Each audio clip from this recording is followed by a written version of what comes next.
Hey guys, Drifter here. Today I've got a video for you about why I'm not streaming as often on YouTube. This is going to be more of a personal, behind-the-scenes, somewhat business-oriented video, but I thought that it was important to you because I know about 380,000 of you subscribed on stream to watch me stream over the last couple of years. So watching me stream is obviously in some way important to you, and I thought that you wanted to know where the streams went because many of you have noticed that I'm not streaming very much on YouTube anymore. So we're gonna have a real candid talk about this. First and foremost, 99% of the rumors about my lack of streams are completely untrue. They're oddly fixated on donations, whether I get too many or not enough, or this platform donates more, and that's really not what streams are about for me. I know that the vast majority of people that stream for a living fund everything through donations and bits and subs and stuff. Thankfully, I've got YouTube and some other things going on where I don't have to do the money begging, but the rumors are oddly fixated on that, and some to do with my health being too poor to stream, or I get too angry and other stuff, but that's not true either because I usually just soldier through poor health. The reason that I'm not streaming on YouTube is because I've come to believe that there is something wrong with the YouTube algorithm and how it treats streams, so that if I choose to stream on YouTube, it will kill my channel. And I mean that. If I stream on YouTube, my channel dies. This has happened to another YouTuber friend of mine, 2 or 3 actually. I'm not going to name names because I don't want them pulled into this video if they don't want to be here. But there are some channels and people for which streaming will greatly negatively impact your channel, not just for the streams, but for every subsequent video published. So YouTube is a huge and complex beast. YouTube as a website, as a system, is just ludicrously complex. I don't think there's one person on the planet that can say definitively that they understand all of YouTube. On top of that, it's automated as much as possible because that's part of the culture at Google. It helps keep them out of some legal responsibility. It helps keep their costs low, and it helps them develop better AI and machine learning and stuff like that. So on YouTube, there's not, I say the YouTube algorithm pretty frequently, but there's not just one algorithm. There's a whole plethora of algorithms, and they're all trying to do various things to optimize content for you. They want you to watch YouTube as much as possible, and they want you to see ads on things that you're interested in. So a lot of YouTubers, instead of focusing on content, think that it's smarter to focus on the YouTube algorithm, because what the YouTube algorithm promotes is extraordinarily successful, and getting promoted and getting algorithm love gets you on that front page, on that trending, and that's just like crazy success, right? I think that's kind of backwards. I think people should focus on content first, but I understand the strategy very well because I've done it many a times. It's an ever-shifting beast though. There's not just like one, you can't just like print out the code. You have to do trial and error and science and testing and kind of, as terrible as it sounds for science, get a feel for it. But it changed over time. A long, long time ago, it used to really like short videos, just like short videos that people would watch, it loved. Then it was all about completion percentage because people were spamming really short videos and doing really well. Then it turned into watch time, which I thought was a very reasonable measurement, how long somebody watches a video. Then ad revenue, which makes sense for them. They wanted to promote the videos that monetize the best, and this was way before demonetization. This is just like, for example, a 2-hour seminar about life insurance will monetize better than a guy eats 500 chili dogs because the people watching the life insurance video might want to buy an expensive product. You know, kind of things like that. But that kind of went hand in hand with watch time, and then it turned into video length, which was also very similar to watch time and ad revenue. All three of those kind of went hand in hand together. And more recently, the YouTube algorithm has shifted to click-through ratio. The more people click on your thumbnails and interact with your videos, the more successful your channel is, hence the emergence and success of clickbait. That's why clickbait channels are so successful, is because that click-through ratio is rewarded, and there's not really a downside for the creator other than their reputation. So way back in the day, I streamed on YouTube a ton. I was probably in the first like 5 or 10 guys doing it.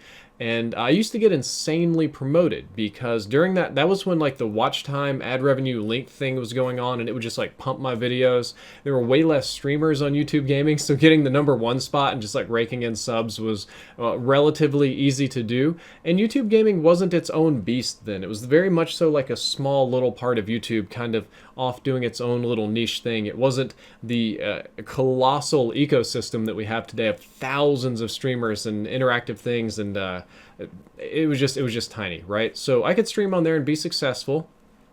And the algorithm would then promote it to fans, which was the best part of this system.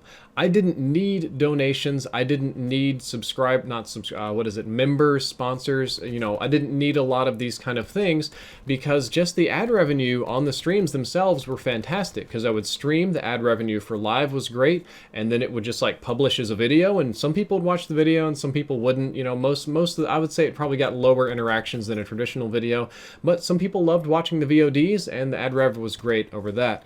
However, some things changed over time with the YouTube algorithm, and this is where the story is going to take a slightly darker turn.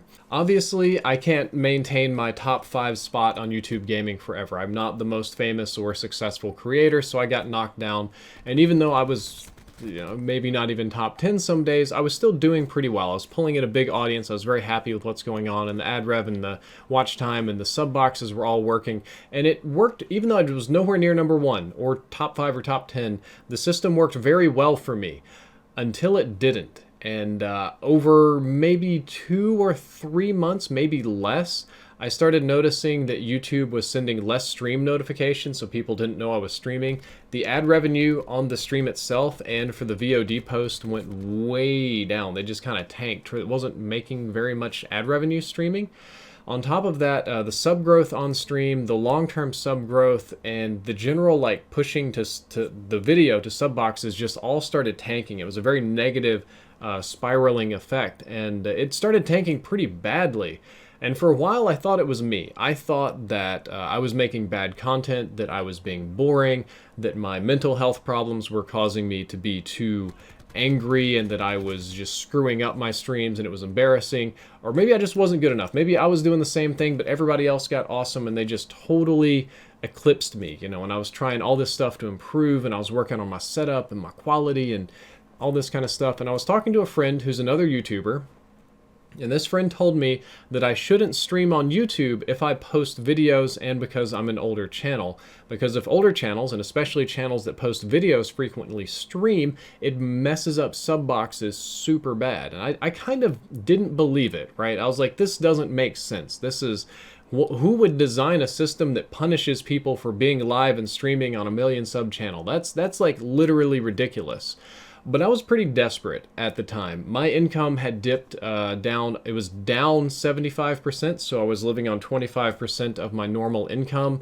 Things weren't going great, and I decided to ditch streaming, and about the same time, I signed up on Mixer. A lot of you ask why I didn't stream on Twitch versus Mixer. Mixer made me an offer to stream there and build a new platform there and promote their community, which I'm still working on, and I decided to do just videos on YouTube.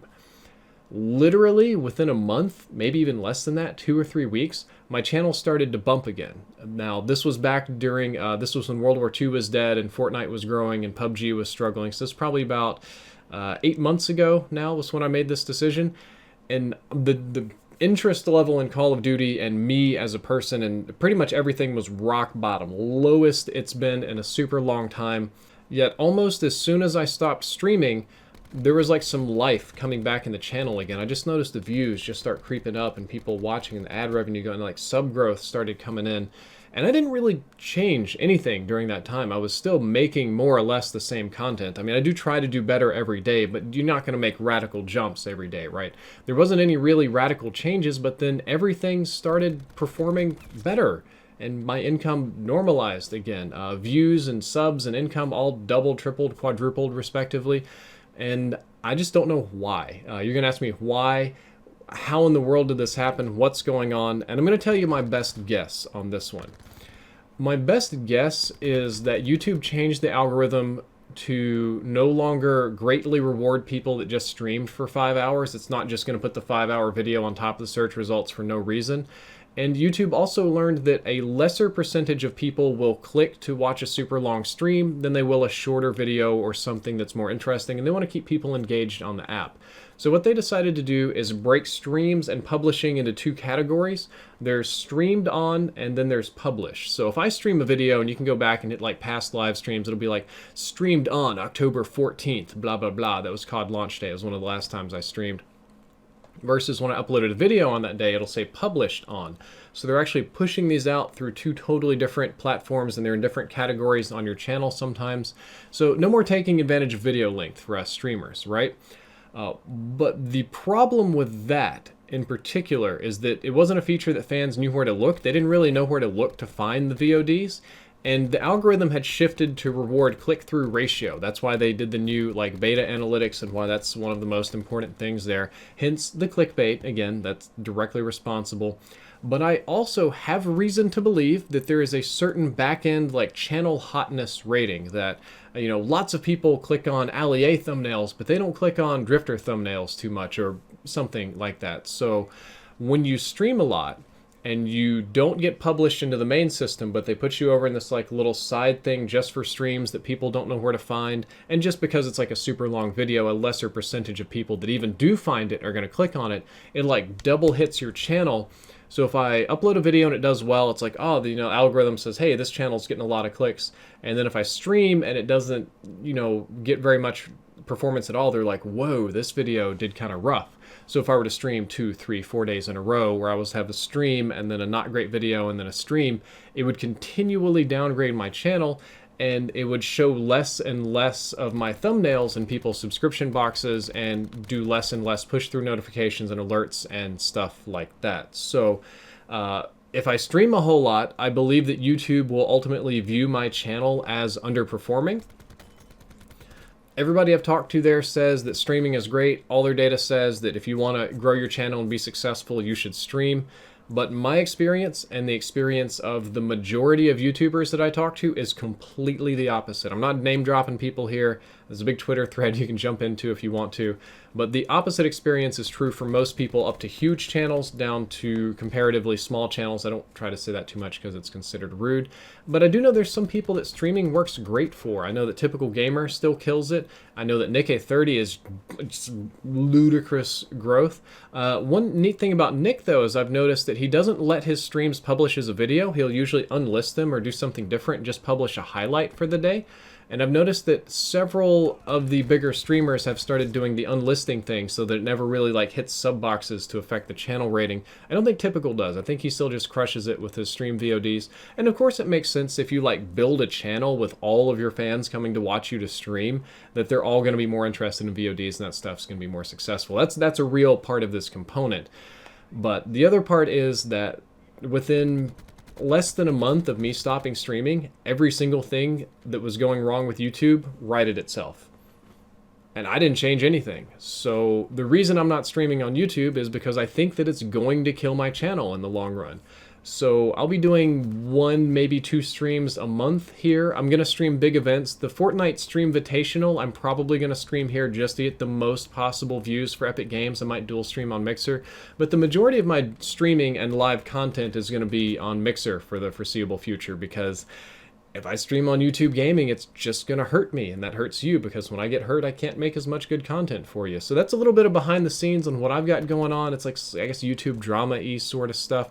When you're watching this video, I'm probably on a flight to Sweden right now. I'm banging out like 20 of these bad boys the last couple days before the plane takes off. I'm going to get increasingly sweaty as this... Anyway, well, I hope you enjoyed the video. I hope you learned something useful. If you did, don't forget to like, favorite, and subscribe. Drifter out.